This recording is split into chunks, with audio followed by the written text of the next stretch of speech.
Welcome to a special episode of Karloc Goes Farming. We will see a pumpkin farm, a melon farm, and a sugarcane farm. Oh, then an ice farm, an iron farm, and a villager breeder. Don't forget the nano farm. Also, which farm takes a long time. All this and more in today's episode. Cut. I done what you asked. Give you back my combine harvester key and my Wurzel's cassette. Hello, and welcome to episode 4 on the Ripple server. Today we're gonna see what farms I've been building. So down through my storage room, I have a little space out here, and here I have some farms going. As you can probably see from here, we have a pumpkin farm, we have a sugarcane farm, and down the end there, if they're going to grow, is a melon farm. So we'll quickly pop over there.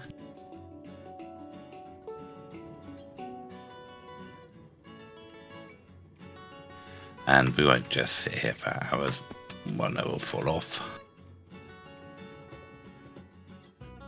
I'm saying we won't sit here for hours watching them grow, but I have 4 melon stems and 4 pumpkin stems. These not firing yet. Don't think I turned them off. Actually no, there's no sugarcane, it must be firing.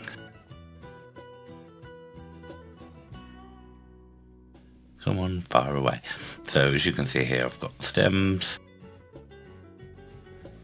with diagonal, lots of tilled earth to help increase the speed that they will grow. And I've got 4 blocks where they can grow onto. And over those blocks where they can grow, I've got sticky pistons with a trapdoor on top, which will punch down and break them. Then, in order to collect the drops when they drop, under here I have a minecart. Probably able to see better on the other one.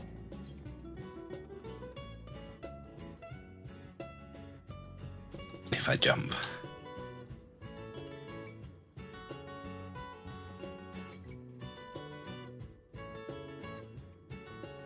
Right, so here is just a looping minecart, bounces off that end block there, zigzags along and bounces back off this block here. There are 2 hoppers there that will suck the items out of that hopper minecart.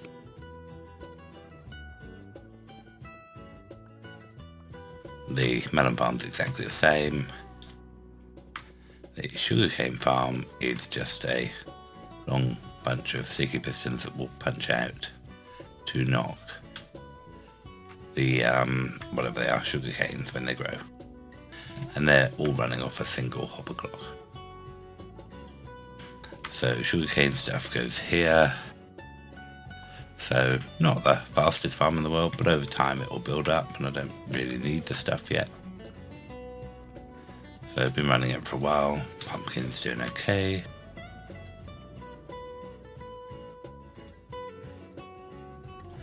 Quite a few melon slices, and then I'll pull them out of there, craft them up and stick them into these chests here. So here is our hopper clock, just here. As you can see, the items filtering through, and then we read out of this block, which is what that comparator reads. And then when the signal gets long enough, it will activate. It'll extend this far, and then it will create, I think it's about a 2-tick pulse to extend and then retract the piston, which here is connected to a long bar of sticky pistons. And for the other farms, it goes up to the top, which I think we can get around to still. Yes, and here we just have Here comes the input from there, like that. Repeater, just so that the signal strength is strong enough. And then it's just simply all the way along here, over the top of these pistons to extend them down. So nice, simple, not too laggy. And yeah, I've decided to go for relatively small, and it will just be running a lot. So over time, I'll get quite a lot of stuff.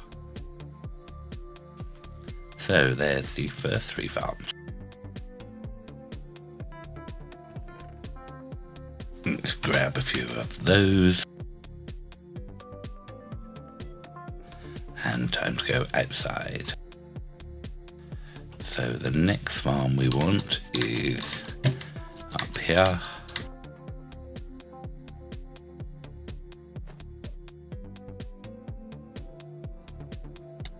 Oh, what a beautiful pearl. And up here is a very simple ice farm. Bunch of water, diagonal bits across the middle to prevent these from freezing. And we can just come up here and silk touch this very fast.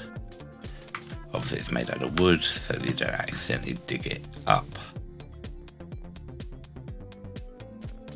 And same on this one, like so. And then swim through the water to come and get your ice. And some have started to freeze here already.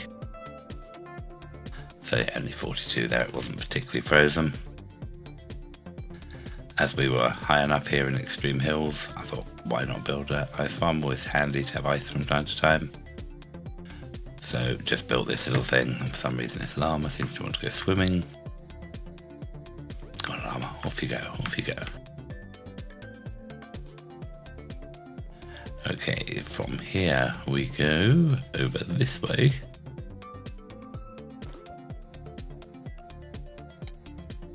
To my next farm, which is another iron farm. This one not quite finished. The iron farm part is finished and it's dropping iron, which as it should do. And under here is one of the things I'm working on, and this is for a villager farm to breed up those villagers. So one thing that I like to do with villagers is use an iron farm to breed them. So here I have 2 breeding pair on each side, like that, and then I've got just enough doors to allow for them to breed, and another pair here. And basically I just come along and manually throw them bread, so I can sort of give each one of them a stack of bread, and then each pair will then be able to have like 20 babies before they need feeding again. So that way I can control how many babies are created, rather than having it fully automated where you might just get hundreds and hundreds of villagers without realizing. And you might as well have an iron farm as well.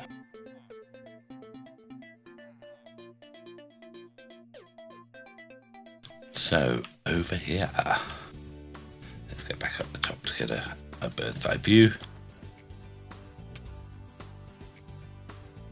I have been working on, well, digging out the area for that little hut in the middle there. So we'll probably come into a little bit more detail about this farm later, maybe even more in another episode. I think I've got one other new farm, which is back underground.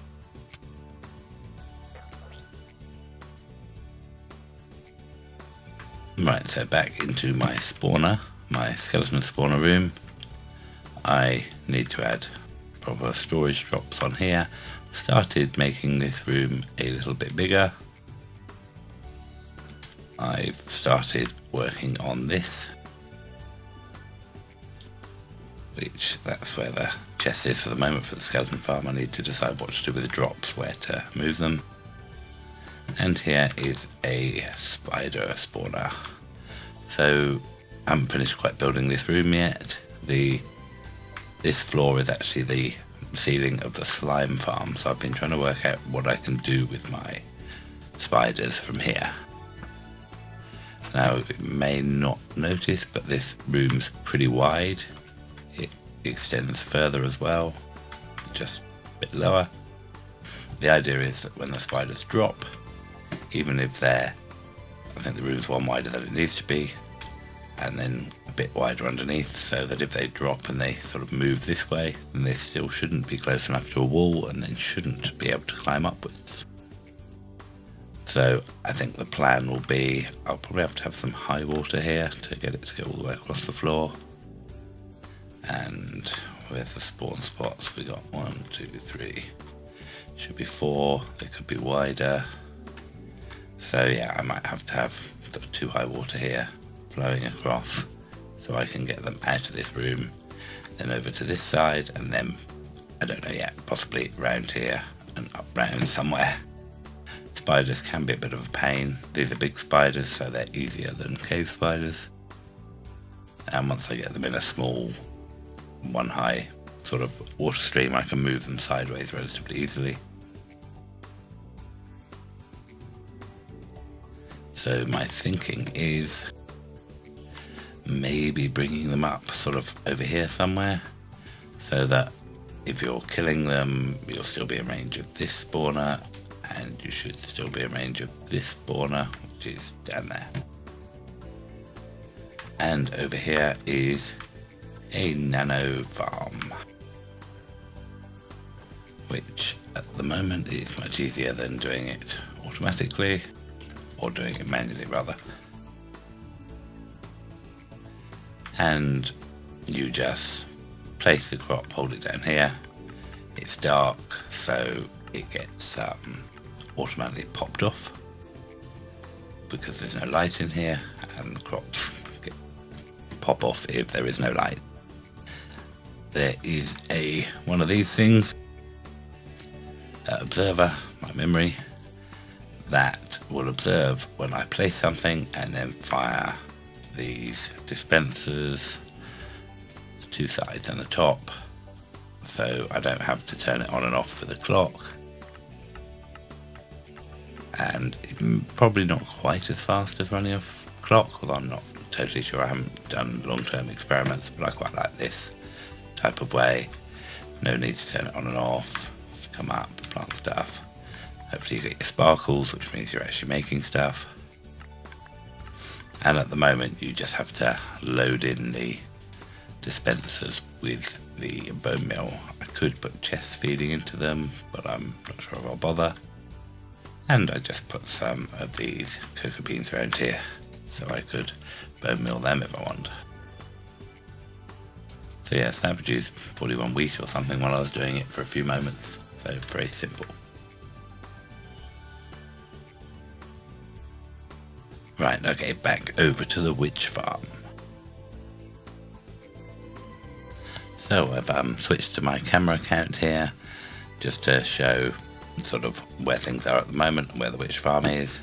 So if I just shoo up, that will show my first iron farm, which is above my little hovel, which still needs some work. I've removed some of the temporary farms off the little bit of land to make it look a bit neater. Then up on the top here we can see, oh look, zombies want to go and see my iron farm villages. And ice farm up on the top. And then over here you will see in a minute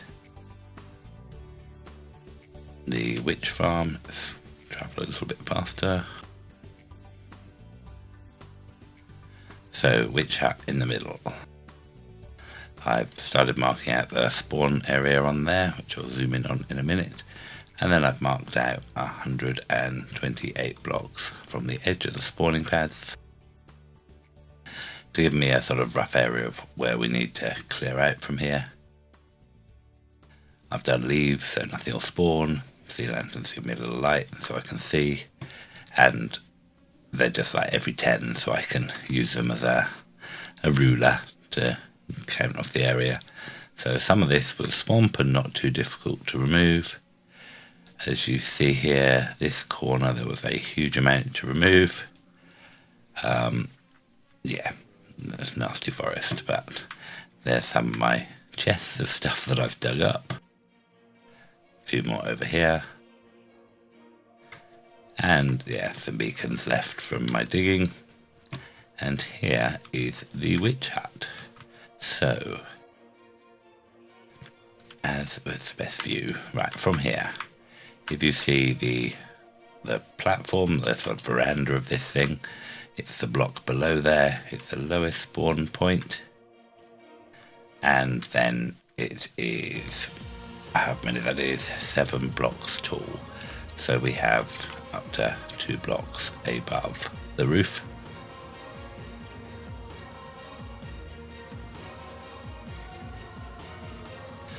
Which means we will put the spawn pads on the sort of top red block, and then 2 below that will be then a white block, and then the bottom pad will actually be below the wall blocks, so that when they spawn, they'll actually spawn on this bottom level, so we can fit in 3 floors. It is a 7 by 9, I think, 7 by 9 spawn, which basically is the roof plus 1 block out the front where the veranda or porch or whatever you call it on the front is. So in order to get a witch farm working well, because there are not many spawn spots in one, you need to make sure that there are no other spawn spots in the area, which is why I've been removing everything. And I may need to remove a little bit more depending on where I decide would be a good AFK spot. And I believe I probably need to remove a little bit of that there. Obviously it's a circle, but I've just done a square because it's sort of easier to do than trying to measure out a circle. And so soon I'll start building the actual farm itself. Then once I've built that, I will start clearing out the underneath. I believe there are lots of caves down here. Yeah, it's a mess. So there's a lot of lighting up to do under there to get rid of all the spawn spots. But I think one of the next steps here will be to actually build this farm. And then while I'm lighting up, I can potentially get some spawns from here while that happens. So I think that's about it for this episode. Thank you for watching this episode on the Ripple server. Please remember to leave a like if you liked the video. And if you want to see further content like this, please remember to subscribe. Please also leave comments. It's great to have feedback. Let me know if there's anything you want to see or any questions. Again, thank you and goodbye.